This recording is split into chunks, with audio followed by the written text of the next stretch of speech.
금요 칼럼 하겠습니다. 자, 제가 하는 이야기가 아마 여야나 여야 진영에 끈을 대놓고 사는 사람들, 또 자신의 가치를 바꾸지 않고 숫골 좌우로 유지하시는 분들한테는 많이 불편할 겁니다. 그래서 그런 분들 중에 일부 보수층에서는 제 방송을 열렬히 찬양하다가 자신이 가지고 있는 어떤 기반에 좀 어긋나니까 떠나는 분도 있을 거예요. 특히 부동산 관련한 문제에서 굉장히 그럴 거라고 생각합니다. 근데 이제 하나 아셔야 되죠.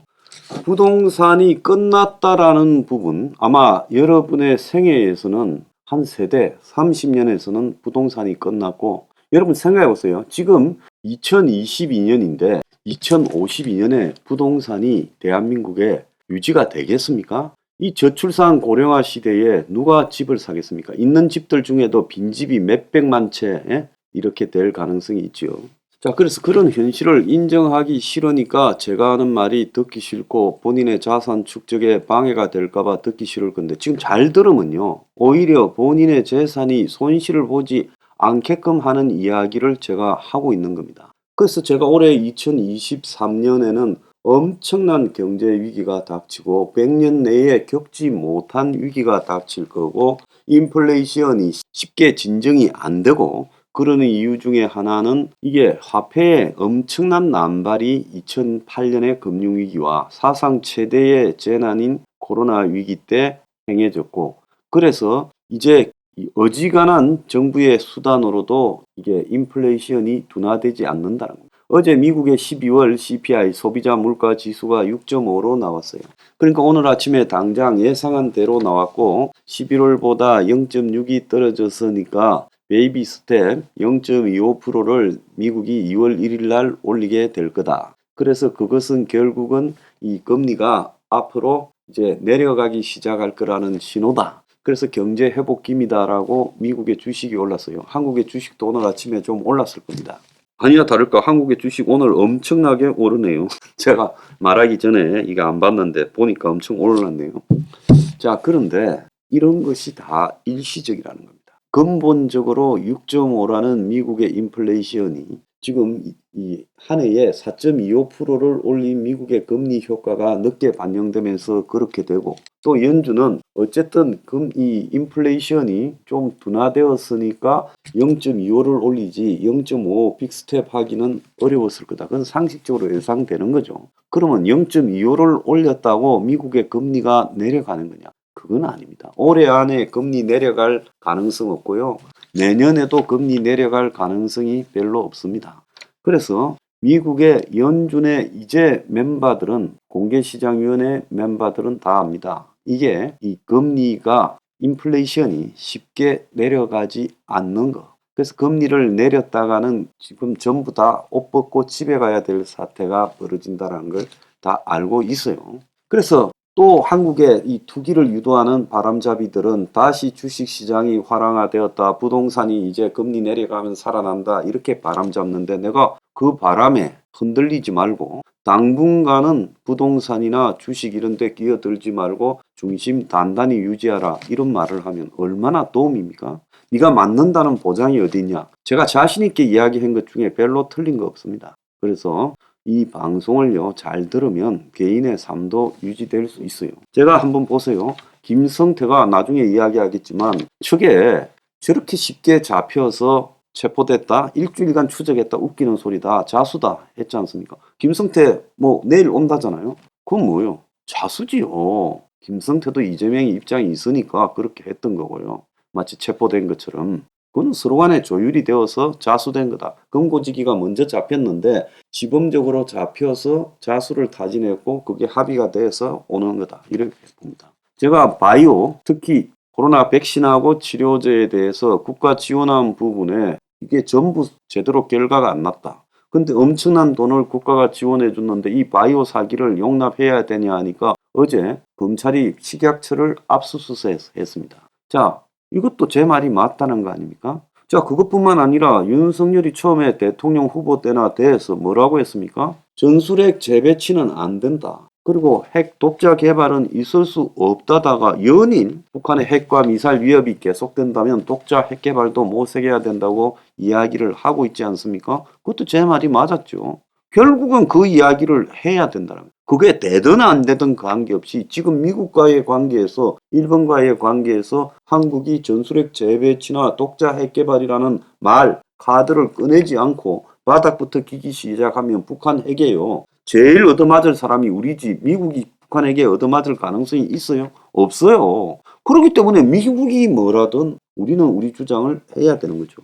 자, 제가 기득권 청산을 얼마나 많이 이야기를 했습니까? 정치를 하려면요, 기득권 청산 기치를 들지 않고 기득권과 같이 가서는 그 하든 안 하든 관계없이 말로는 기득권 청산해야 된다고 말을 해야 된다고 제가 여러 번 했죠. 지금 이제 기득권 청산 이야기를 슬슬 하지 않습니까? 제가 이야기한 것과는 좀 성격이 다르지만 제가 민노총 저거 다음 총선에서 이겨가지고 민노총을 해체하겠다. 노동관계법을 다 바꿔버리겠다. 그렇게 해라고 하지 않았습니까? 아마 그렇게 할 수도 있을 거예요. 자, 그것뿐입니까? 결국은요, 이 사회에 성역이었던 부패 그리고 성역이었던 기득권의 부분을 정리하지 않고는 어렵다는 거다. 뭐 정권이 아직도 부동산 같은 데는 기득권한테 얽매여 있고 그렇지만은 궁극적으로 살자고 선택하자면 제가 말한 길을 선택할 수밖에 없다라는 겁니다. 그래서 제가 대중들한테도 이야기를 합니다. 제가 말하는 이야기를 남들이 잘 안 한다 해서 듣기 싫어도 좀 들으려고 하고 자신의 생각을 고쳐보려고 노력도 해야지 기존의 보수 수준으로서 보수가 유지되느냐? 저는 안 된다고 봅니다. 보수는요, 이 황장수가 하는 수준으로 사회개혁과 변화를 추구해야 가치로서 살아남지 기존의 숙골들, 기득권들을 가지고 보수라고 하는 식으로는 보수는 머지않아 전멸합니다. 경제 위기가 닥쳤을 때 보수의 가치가요, 어떻게 변해야 되는가를 우리는 서포 15조에서 미리 이야기를 해왔다는 겁니다. 결국은 문 정권에 대해서 찔끔찔끔 청산에 들어갈 거면서 대선 때 그렇게 발표하래도 안 하지 않았습니까?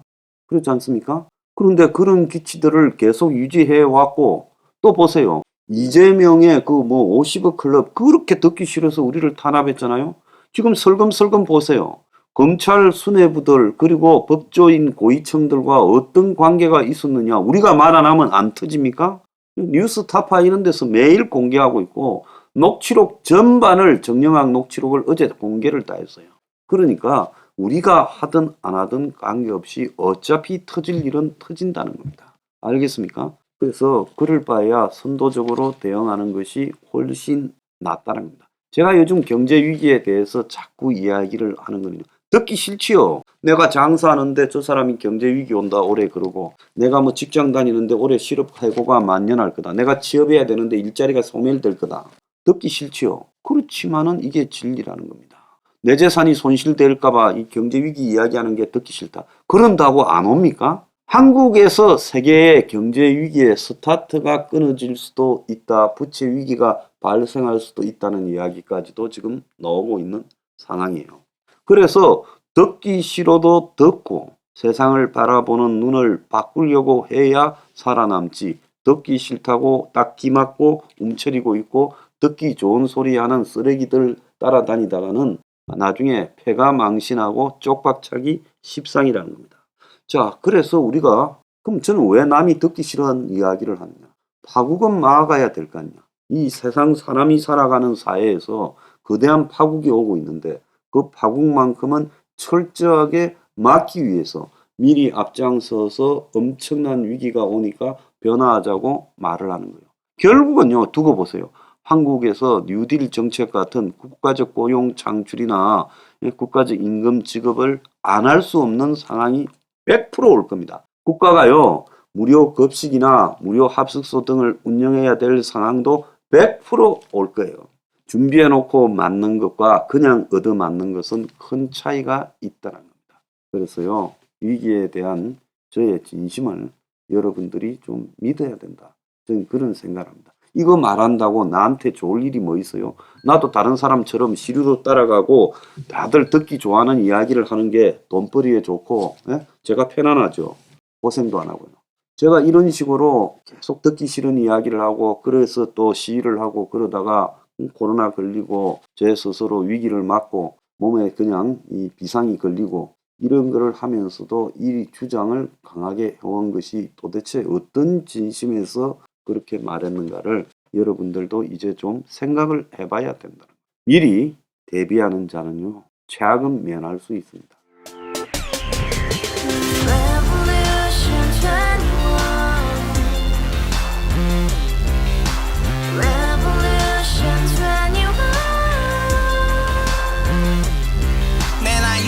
월세 30 코인빚만 300 서울에 온 지 벌써 10년 아둥바둥 버텼지만 여전히 난 반지 하에 제왕 곰팡이 연문제약 내비랑 깡통망통 완전히 폭망 고시원 창문만큼 작아진 내 꿈 연애 결혼 내 집 모든 게 헛꿈 1년 전 떠난 여친 울며 말했지 같이 살자 평생 가본 게 꼭꼭꼭하지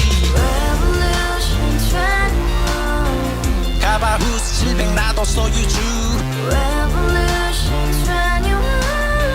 가바 후스 700 나의 소유주 택시기사 우라부지 마트 캐셔 울어무니 우리 집안 다 털어봤자 후줄 그래 개선민 내 미래 거기서 팍 끝난 거지 팍더 이상 노력 따윈 괴물이 스펙 찾아서 말리 비오는 날 알바 잘려 맨날 학원 날 개쳐 발려 밤비 내리는 양화대교 홀로 걷고 있을 때 현수막에 아로 새겨진 평당 700짜리 아파트 다같이 소리 질러 혁명 21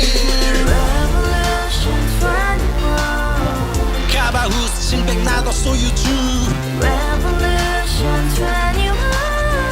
가바 후스 700 나의 소유주 You and I, we live together in the house, brand new day, and your dream had just begun.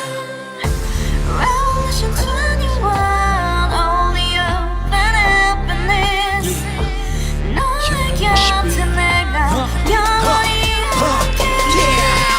지금까지 정치인들 입만 열면 찝찝찝 개소리 멍멍멍 쳤다 하면 뻥 잘난 부모 만나 잘난 학교 나오면 뭐 하나 우동살이 꽉 찬 대가리 깡통 소리 텅텅 저 푸른 조원이의 그림 같은 집을 짓고 평상 4천 팔면 뭐해 평생 살 수 없는 집 내 미래 내 꿈 희망 퀸 살아나는 집 우리의 미래 혁명 21 Revolution 21. 가바 후스 700 나도 소유주